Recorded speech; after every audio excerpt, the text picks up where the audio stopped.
अध्याय 4 क्या बताती है हमें किताबें और कब्रें। पुस्तकालय में मेरी जैसे ही घंटी बजी, शिक्षक ने छात्रों को अपने साथ आने को कहा। आज मैं पहली बार पुस्तकालय जा रहे हो थे।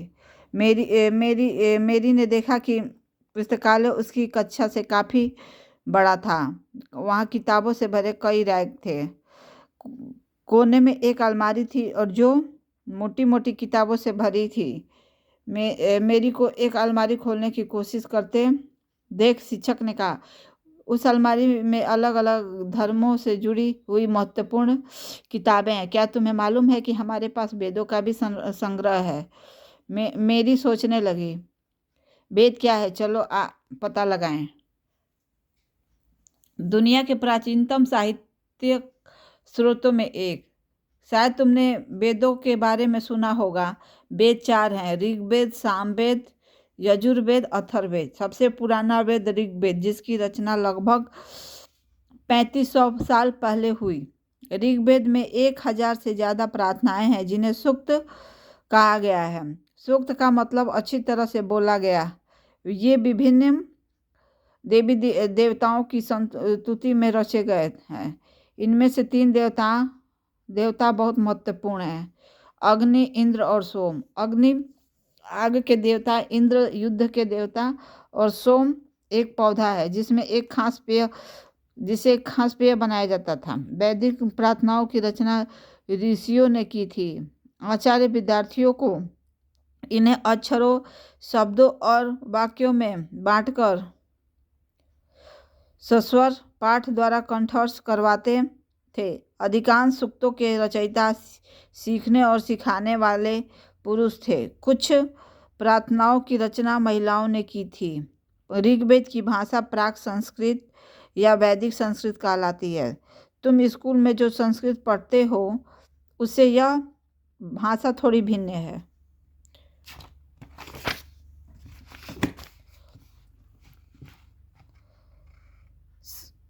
संस्कृत भाषा भारत यूरोपीय भाषा परिवार का हिस्सा है। भारत की कई भाषाएं असमिया, गुजराती, हिंदी, कश्मीरी और सिंधी एशियाई भाषाएं जैसे फारसी तथा यूरोप की बहुत सी भाषाएं जैसे अंग्रेजी, फारसी, जर्मन, यूनानी, इतालवी, स्पेनिश आदि यदि परिवार से जुड़ी हुई है तो उन्हें एक भाषा परिवार इसलिए कहा जाता है क्योंकि आरंभ में उनमें से कई शब्द एक जैसे थे। उदाहरण के लिए मातृ संस्कृत माँ हिंदी और मदर अंग्रेजी शब्द को देखो। क्या तुम्हें इनमें से कोई समानता नजर आती है?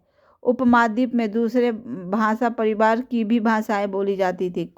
उदाहरण के लिए पूर्वोत्तर प्रदेशों में तिब्बत बर्मा परिवार की भाषाएं बोली जाती थी। तमिल, तेलुगु, कन्नड़ और मलयालम द्रविड़ भाषा परिवार की भाषाएं हैं, जबकि झारखंड और मध्य भारत के कई हिस्सों में बोली जाने वाली भाषाएं ऑस्ट्रो एशियाटिक परिवार से जुड़ी है। उन भाषाओं की सूची बनाओ जिनके बारे में तुमने सुन रखा है। उनके भाषा परिवार को पहचानने की कोशिश करो। जब हम जिन किताबों को पढ़ते हैं वे लिखी और छापी गई है। ऋग्वेद का उच्चारण किया जाता था और श्रवण किया जाता था, न कि पढ़ा जाता था। रचना के कई सदियों बाद इसे पहली बार लिखा गया। इसे छापने का काम तो मुश्किल से 200 साल पहले हुआ था। इतिहासकार ऋग्वेद का अध्ययन कैसे करते थे? इतिहासकार पुरावेत्ताओं की तरह ही अतीत के बारे में जानकारी इकट्ठी करते हैं, लेकिन भौतिक अवशेषों के अलावा वे लिखित स्रोतों का भी उपयोग करते हैं। चलो देखते हैं कि ऋग्वेद का अध्ययन कैसे करते हैं। ऋग्वेद के कुछ सूक्त वार्तालाप के रूप में है। विश्वामित्र नामक ऋषि और देवियों के रूप में पूजित 2 नदियां ब्यास और सतलुज के बीच यह संवाद एक ऐसे ही सूक्त का अंश है।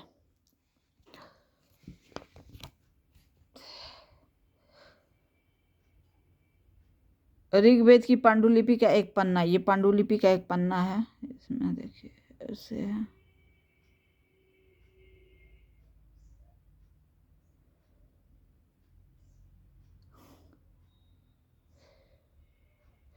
विश्वामित्र और नदियाँ।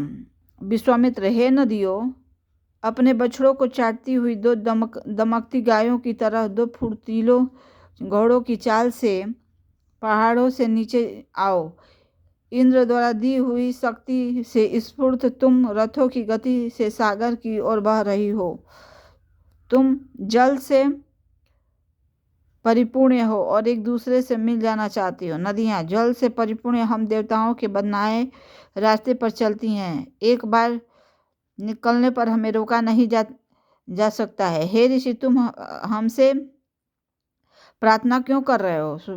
तो विश्वामित्र बोलते हैं, हे बहनों, तुम गायक की प्रार्थना सुनो। मैं रथों और गाड़ियों जैसे सहित बहुत दूर से आया हूँ। कृपया करके अपने जल को हमारे रथों और गाड़ियों की धुरियों के ऊपर न उठाओ, ताकि हम आसानी से उस पार जा सकें। तो नदियाँ बोलती हैं, हम तुम्हारी प्रार्थना सुनेंगे, जिससे तुम सब सुरक्षित उस पार जा सको। इतिहासकार यह बताते हैं कि यह प्रार्थना उस क्षेत्र में रची गई होगी जहाँ ये नदियाँ बहती हैं, और यह भी सुझाते हैं कि जिस समाज में ऋषि रहते थे वहाँ घोड़ों और गायों को बहुत महत्व दिया जाता था। इसलिए नदियों की तुलना घोड़ों और गायों से की गई है। क्या तुम्हें लगता है कि रथ भी महत्वपूर्ण थे? अपने जवाब के लिए कारण बताओ। प्रार्थना की पंक्तियों दोबारा पढ़कर यह बताओ कि उनमें परिवहन के लिए किन किन साधनों का उल्लेख है। ऋग्वेद की प्रार्थना में अन्य दूसरी नदियाँ, खासकर सरस्वती, सिंधु और उसकी सहायक नदियों का भी जिक्र है। गंगा और यमुना का उल्लेख सिर्फ एक बार हुआ है। मानचित्र 1 को देखो और ऐसी 5 नदियों की सूची बनाओ जिसके नाम ऋग्वेद में नहीं है।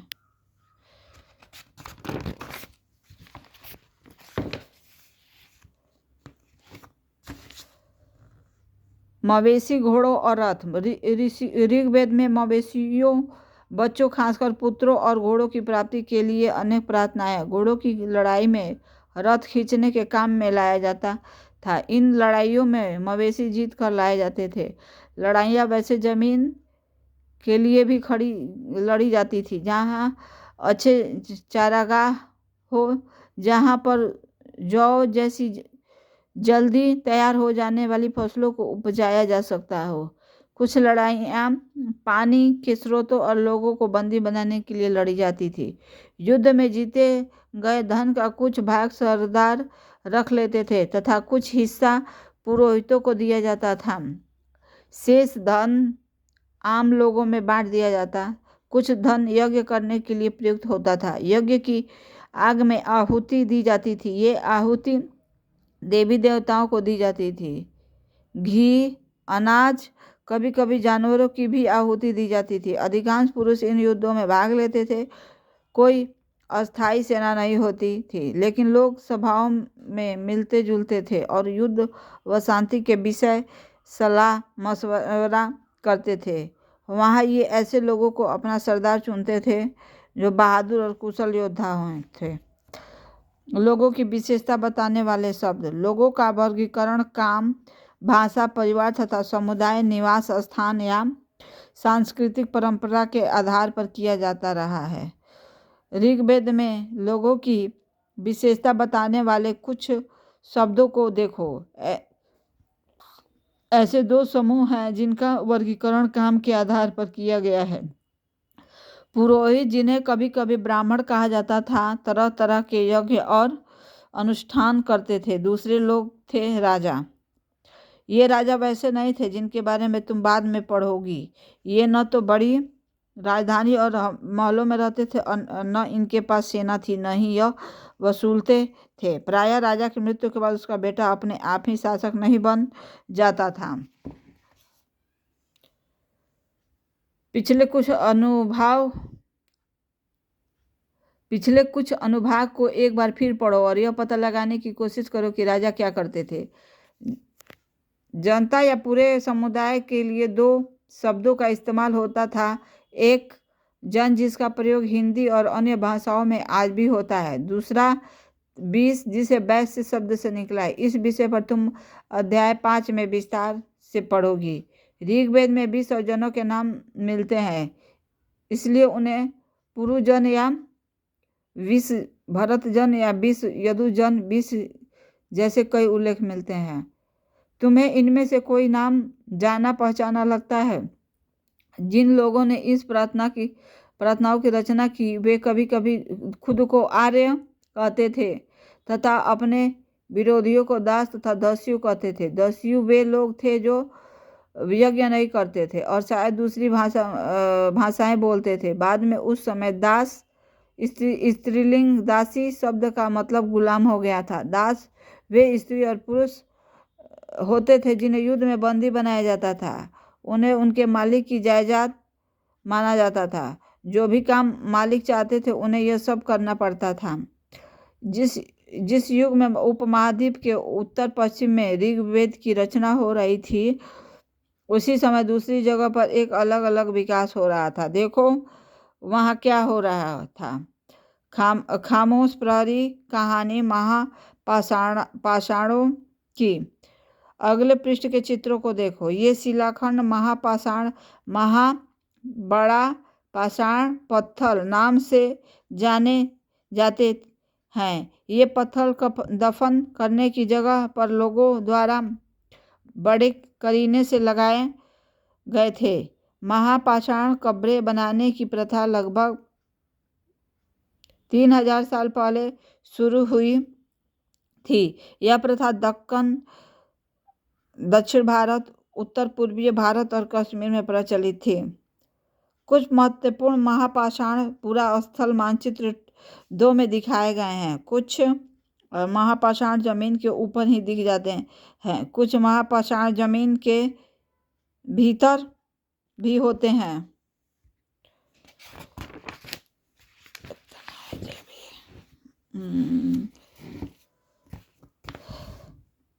कई बार पुरातत्वविदों को गोलाकार सजाए हुए पत्थर मिलते हैं। कई बार अकेला खड़ा हुआ पत्थर मिलता है। ये ही एकमात्र प्रमाण है जो जमीन के नीचे कब्रों को दर्शाते हैं। महापाषाणों के निर्माण के लिए लोगों को कई तरह के काम करने पड़ते थे। हमने जो कार्यों की सूची बनाई है उसे क्रमबद्ध करो।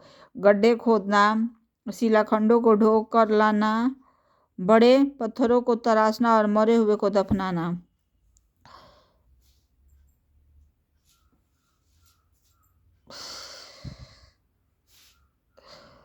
इन सब कब्रों में कुछ समानताएं हैं। सामान्यतः मृतकों को खास किस्म के मिट्टी के बर्तनों के साथ दफनाया जाता था जिन्हें काले लाल मिट्टी के बर्तन ब्लैक एंड रेड वेयर के नाम से जाना जाता था। इनके साथ ही मिले हैं लोहे के औजार और हथियार, घोड़ों के कंकाल, सामान तथा पत्थर और सोने के गहने।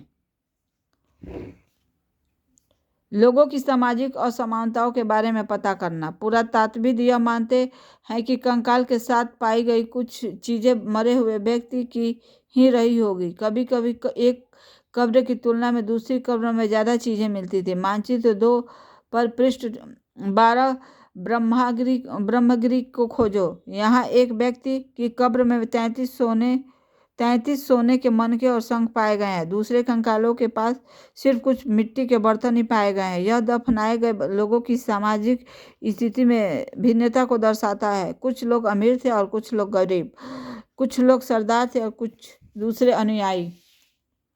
क्या कुछ कब्रगाहें खास परिवार के लिए थी?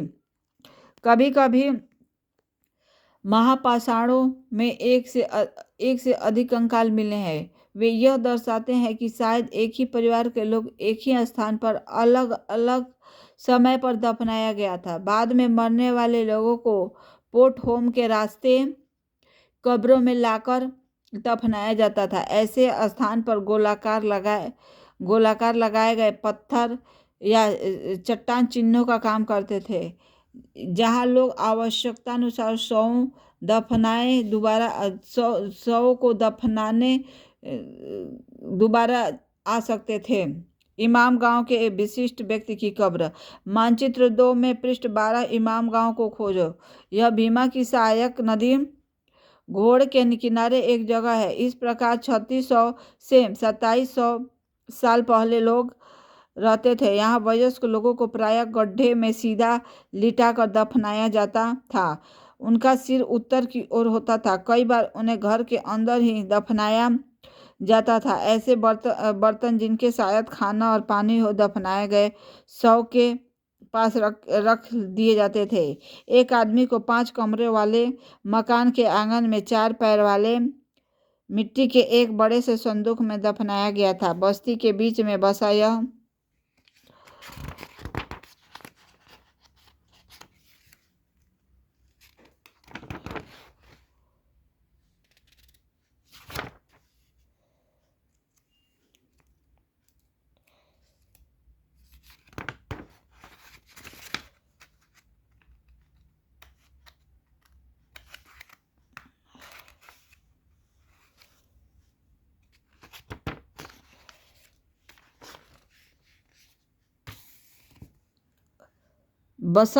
गांव के सबसे बड़े घरों में एक था। इस घर में एक अनाज का गोदाम भी था। शव के पैर मुड़े हुए थे। क्या तुम्हें लगता है कि यह किसी सरदार का शव था? अपने जवाब का कारण बताओ।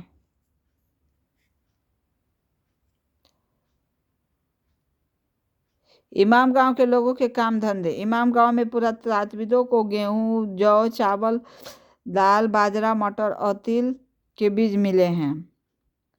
कई जानवरों की हड्डियां भी मिली हैं। कई हड्डियों पर काटने के निशान। यह अंदाजा होता है कि लोग इन्हें खाते होंगे। गाय, बैल, भैंस, बकरी, भेड़, कुत्ता, घोड़ा, गधा, सुअर, सांभर, चितकबरा, हिरन, कृष्णमृग, खरहा, नेवला, चिड़िया, घड़ियाल, कछुआ, केकड़ा और मछली की हड्डियां भी पाई गई हैं। ऐसे साक्ष्य मिले हैं कि बेर, आंवला, जामुन, खजूर और कई तरह की रसभरियां एकत्र की जाती थी।